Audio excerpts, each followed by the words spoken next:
Good morning. It's 7:55 a.m. on the 25th of November, Pacific Coast time. North American continent. There's a lot of Pacific coasts.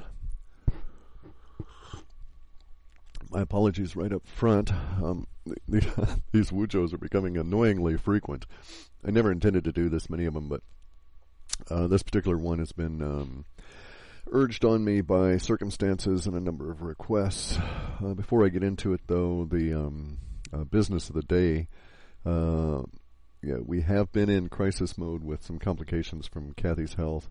I think we're able to see our way through the problems of the last week or two, and things will gradually return to, whatever's going to be our new normal for a while. And in the meantime, you'll just have to bear with me on my absence in being able to get at emails. So my apologies to that. Now, I still read them as the opportunity presents itself, because I can flip Vortex on and plow right through them. But the ability to respond to them has been limited by the demands placed on me here at home. Anyway, though, I've gotten a shocking number of emails about this Coast to Coast show the other day, which is really what prompted me to do this particular Wujo, and I've got a couple of other subjects to quickly cover as well in it. But let's get to the Coast to Coast interview. It was with this fellow by the name of Drunvalo. Melchizedek, I think, is his last name. Drunvalo is an interesting name in and of itself. You rarely see it anymore.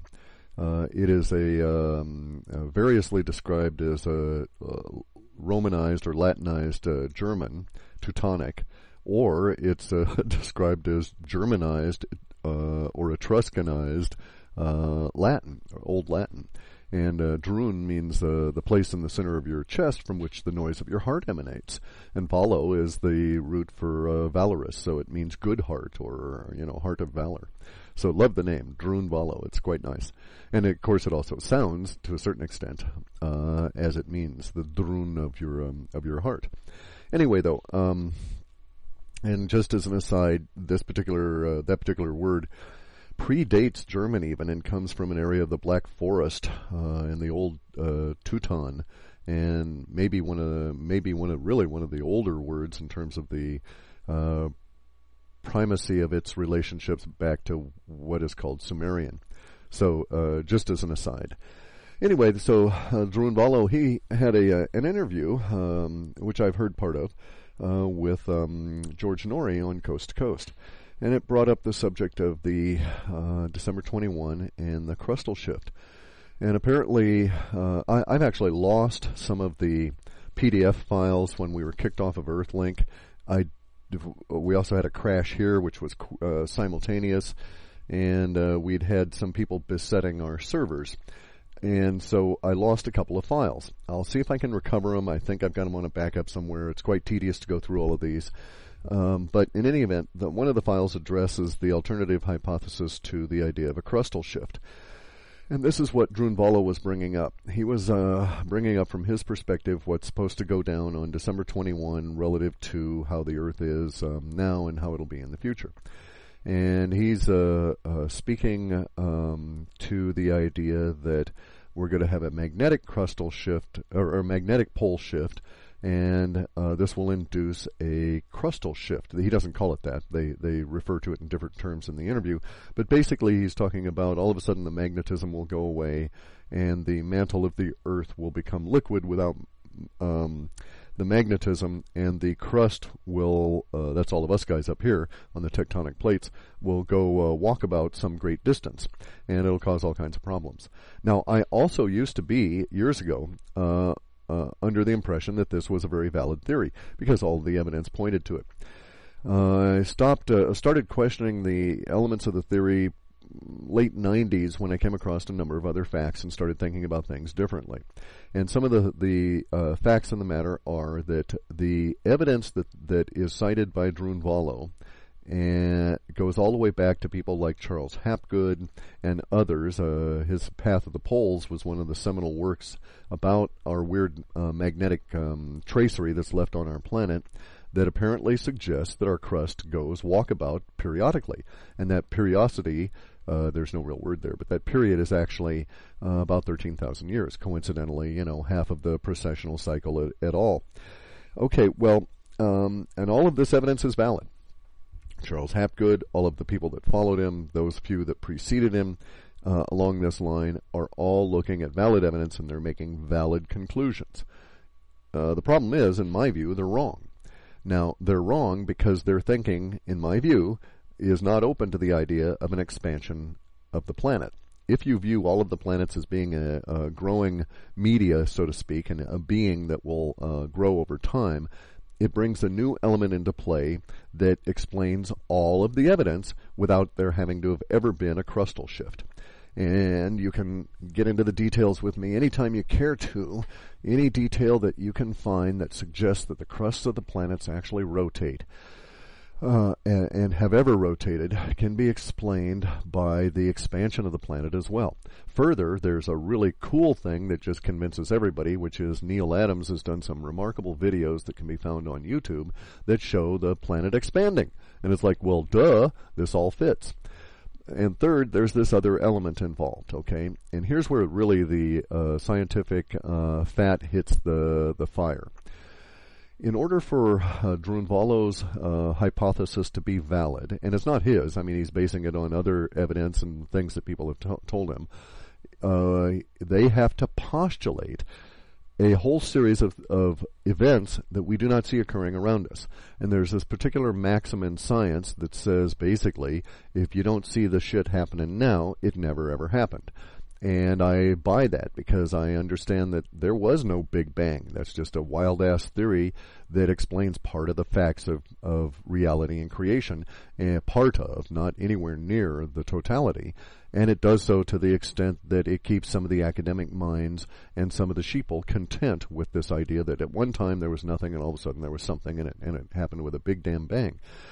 Well, we don't see any evidence of the Big Bang continuing. If it ever happened, it should be continuing now. And there's absolutely no evidence of it. All of the ideas of the redshift, how they postulate the expansion of the universe, all of this stuff is all hammered in to fit the Big Bang theory after the fact. So they're trying to make their observable evidence that they see around them fit their theory, instead of throwing away their theory when all of the facts disagree with it.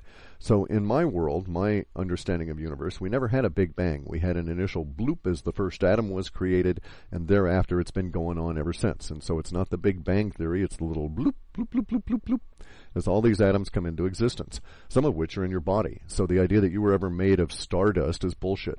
Those atoms don't work that way. They have a lifespan of their own. They deteriorate. They don't hang around forever. They're not little rocks. They're intersections of energy vortices as you are. And so until you view the planet in an appropriate manner, and the universe in an appropriate manner, you're likely to come to some erroneous conclusions. In my opinion, Drunvalo, in spite of his good heart and his well-placed name, has come to some erroneous conclusions. And these conclusions are that the crust of the Earth is able to shift. In order to support that theory, somebody at some point had to postulate all these wild-ass things, like all of a sudden all the rock going over the course of 14 days becoming molten due to no magnetics holding it together. And you can argue, I could get into details and argue why that couldn't occur, and why, if it were ever going to occur, it should be occurring now, and we should be able to find evidence of it occurring. And you can dispute every single item that they bring up in terms of the people that are suggesting a crustal shift. And as long as you maintain the view that the Earth is in expansion mode, you have a rational argument that explains what's going to occur and what's happening under our feet.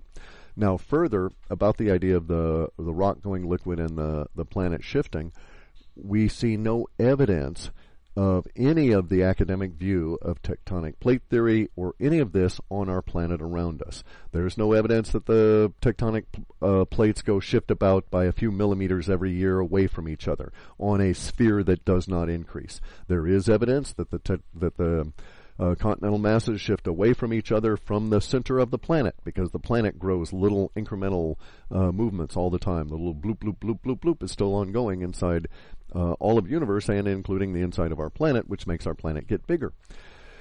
And this is actually what's going on, and this accounts for both the rapid ruptures as well as the small incremental measurements that they see between the tectonic plates that they are assuming is on a stable sphere whose circumference and diameter does not change. As soon as you allow into your thinking the idea that the circumference and the diameter of the Earth does change, it grows over time, then you can have a different view of things, and none of it postulates or suggests at all a crustal walkabout.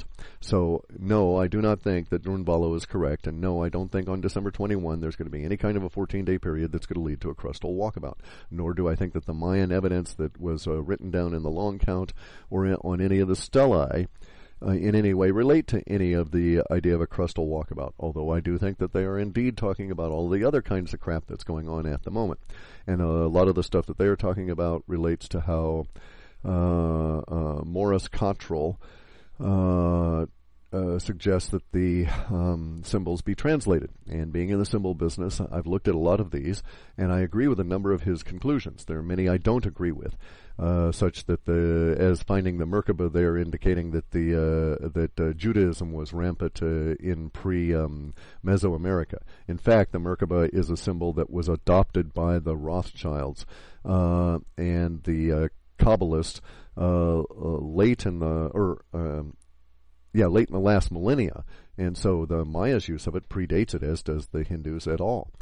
It would be like saying, okay, because we find the Merkaba symbol, the intertwined tetrahedrons, in some Sanskrit literature that we see dating back, at least in terms of its own internal references to eclipses and stuff and alignments, it appears to be dating back 23,000 years.